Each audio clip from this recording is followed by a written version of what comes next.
महिलाओं को जागरूक कर नारी शक्ति वंदन अधिनियम के समर्थन में भरी होगा।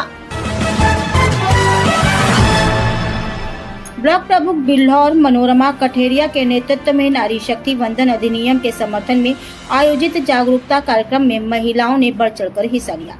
बड़ी संख्या में उपस्थित महिलाओं ने अधिनियम के प्रति समर्थन जताते हुए जागरूकता का संदेश फैलाने का संकल्प लिया। कार्यक्रम को संबोधित करते हुए ब्लॉक प्रमुख मनोरमा कठेरिया ने कहा कि यह अधिनियम महिलाओं के राजनीतिक सशक्तिकरण की दिशा में मील का पत्थर साबित होगा।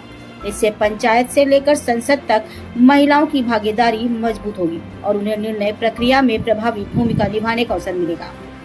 मंडल उपाध्यक्ष गीता गुप्ता ने कहा कि नारी शक्ति वंदना अधिनियम महिलाओं को बराबरी का अधिकार दिलाने की दिशा में एक सशक्त पहल है, जिससे देश की आधी आबादी को नई पहचान मिलेगी। वहीं युवा महिला अधिवक्ता रुचि पॉल ने महिलाओं के आह्वान किया कि वह अपने अधिकारों के प्रति सजग होकर समाज और राजनीति में सक्रिय भागीदारी निभाएं। उन्होंने कहा, जागरूकता ही सशक्तिकरण की पहली सीढ़ी है।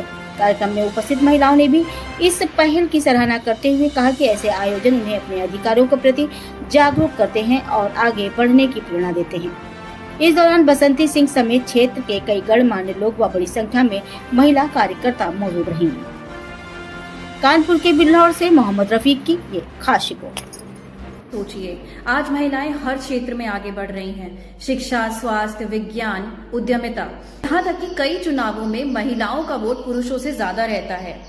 फिर भी निर्णय लेने वाली जगह पर उनकी भागीदारी इतनी कम क्यों है? और यही अंतर अब यह कानून भरने जा रहा है। यह सिर्फ आरक्षण नहीं है, एक स्ट्रक्चरल रिफॉर्म है। ये महिलाओं को लाभार्थी से नीति निर्माता बनाने की दिशा में एक बहुत बड़ा बदलाव है। पिछले कुछ वर्षों में हमने देखा है कि करोड़ों महिलाओं के बैंक खाते खुले, स्वयं सहायता समूहों से जुड़कर आर्थिक सशक्तिकरण बढ़ा, उज्ज्वला योजना से रसोई सुरक्षित हुई, जल जीवन मिशन से घर घर पानी पहुंचा। और जब महिलाएं नेतृत्व में आती हैं तो नीतियां ज्यादा समावेशी, संवेदनशील और जमीन से जुड़ी हुई बनती हैं। पंचायतों में इसका असर हमने साफ देखा है। पानी, स्वच्छता, शिक्षा और स्वास्थ्य पर ज्यादा ध्यान दिया गया है।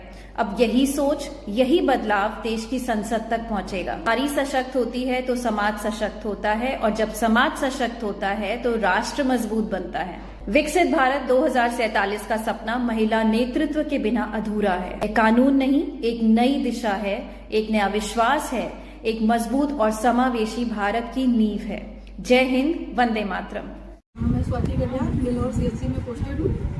ये प्रधानमंत्री जी की योजना नारी शक्ति वंदन अधिनियम एक नए युग की दस्तक है। इसमें 33% आरक्षण महिलाओं को दिया गया है लोकसभा विधानसभा में, जिससे हम लोग बहुत खुश हैं। उनकी इस योजना से बहुत प्रसन्न हैं। ये मतलब बहुत अच्छी बात है कि अगर महिलाएं लोकसभा में पहुंचेंगी तो वो अपनी बात कह सकेंगी, अपना एक प्रभाव बना सकेंगी। पहले पुरुष प्रधान होते थे, मतलब पुरुष के तहत सब काम होता था। अगर अब महिलाएं होंगी तो महिलाओं को आरक्षण मिलेगा, आगे बढ़ेंगी, इसलिए देश भी मजबूत होगा।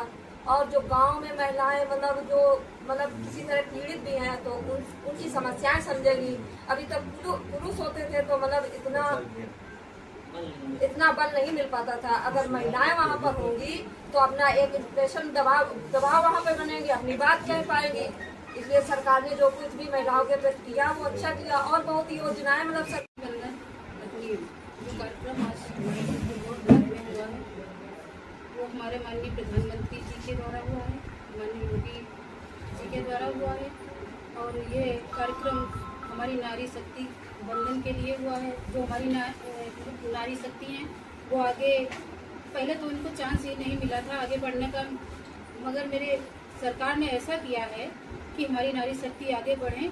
और जो नारी शक्ति जब आगे बढ़ेगी, समाज आगे बढ़ेगा और उसका क्या नाम, राष्ट्र हमारा मजबूत होगा। इसके लिए बहुत बहुत अपने माननीय प्रधानमंत्री जी को, माननीय योगी जी को बहुत बहुत धन्यवाद देती हूँ।